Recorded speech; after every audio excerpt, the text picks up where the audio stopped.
Hello everyone, Stazima here, back again with another episode of Quickfire. If you are new to this series, I thank you for joining me today. I have 30 seconds to talk about a topic asked by the community in the comments below. Sometimes it's a rumor, sometimes it's an actual story. I speculate on possible meanings behind these things. If you have a topic that you would like to see me talk about in a future episode, put it in the comments below as soon as you think of it, because I really need some good topics to talk about. A lot of stuff going on this week. Let's get straight to it with some E3 Halo 4. Now, 343 has said that they're going to show some new campaign and an on-floor demo of Halo 4, which is really exciting. So we're actually going to see some concrete HD gameplay coming out this week for Halo 4, not just 30-second, 10-second clips, but some full gameplay, which is really nice to get multiple games to analyze to see how the game fully plays. Right now, I've only seen one full game, and you can't really tell from one full game. From like 5 full games, I can actually tell a lot about the game. E3 predictions as far as Halo 4 goes. I'm thinking that 343 is going to have another big announcement about Halo 4, something that we haven't seen before, something that's going to surprise us, much like it did in April with the Game Informer release. So I think 343 is looking to surprise us again with something. I don't know what exactly, maybe a new armor ability, maybe some new Spartan Ops things. I'm hoping for a lot of new Spartan Ops details. That would be really cool to see what this actually is all about. Pre-order bonuses are in the patterns for armor. They don't look amazing, but I think some of them look pretty cool. Like the forest camo ones, I don't really think look that cool, but some of them look pretty cool, like the Pulse. Now, 343 has said that they are not locking armor for pre-orders, that it's just the camo skins that are locked. So, even though they're showing off the armor, that's not what you're unlocking from pre-ordering. You're just unlocking the skin on top of the armor. So that's a good thing that they're keeping it fair. Now, the new armor itself, I think, looks pretty cool, actually. It looks a little like grungier, and it's kind of bigger. So it reminds me a little bit of the bigger armors of Halo Reach. It doesn't really remind me of any of the previous Halo 2 or Halo 3, but for some reason it really struck me as looking a lot like the guys from Mass Effect, because they have the weird visors with like little holes in it. It's not really the visors and helmets that we've been seeing in the past, but they're really looking kind of crazy and totally new. I like it. Next topic, Halo 4 does have some significant fall damage. I did see a leaked clip of some Halo 4 gameplay, and the guy didn't really jump off too awfully high of a cliff, and he lost all of his shields. From what I saw, the fall damage in Halo 4 is a lot more than it is in Halo Reach. I'm not quite sure how I feel about that. I don't really like fall damage to begin with, and the fact that Halo 4 comes right after Halo 3, and then somehow in Halo 3 they don't have fall damage, and somehow in Halo 4 the more advanced Spartans do. Next topic, kill cams have been confirmed for Halo. I'm not quite sure how I feel about this yet. I'm going to have to wait to see it in action. But my first kind of premonition of it is that I don't really care that much about it. It doesn't really affect the game too much at all, because Halo isn't really a game where you can kind of camp in hidden and unknown spots. If you get killed by someone, you kind of already know where they are camping. There's really nothing that you can hide. Halo Reach is getting an Invasion update in June. Finally, they're bringing about 3 new maps to the Invasion playlist. I think that that's pretty exciting, because that's pretty much what people have been looking for a while. Some sweet community-made maps to up the Invasion playlist from just 3 boring maps. Not boring, but 3 repetitive maps to 3 new maps. I think that's a good thing that 343 has done. That's what a lot of people have been looking for a while. I'm excited for it. I hope you guys are too.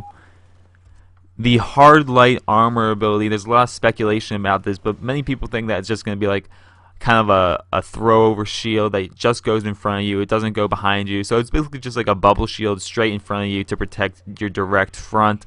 That's pretty fair. I mean, there's nothing I can complain about this yet. I mean, I can't really see how that would get out of hand and overpowered if someone's just blocking their front. You just walk around it and shoot them from behind. It's not totally invincible like armor lock or bubble shield, so it's a pretty fair thing, I think.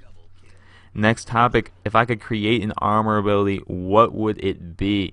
Well, if I could create an armor ability, I would probably make it more offensive, because there are a lot of defensive armor abilities out there, like armor lock and jetpack to run away, stuff like that. I would make an armor ability that somehow makes you more offensively powerful, something like that. I don't really know exactly the specifics of it, but right off the top of my head, something cool, something flashy, and something powerful that could really do actual damage and not just defend you. Next topic, will I think Halo 4 be good overall? Overall, right now, I think Halo 4 will be a good game. I really can see this game and see that it's going to be good. I can't really see it going totally down the tubes and being a terrible game. Now, that's not to say it's going to get like a 70% critic rating, but that's still pretty good.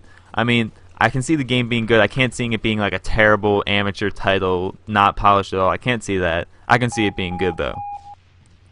Next topic, the Halo 4 campaign. What am I most excited about? I'm most excited about the new environment and the new world to be fighting on.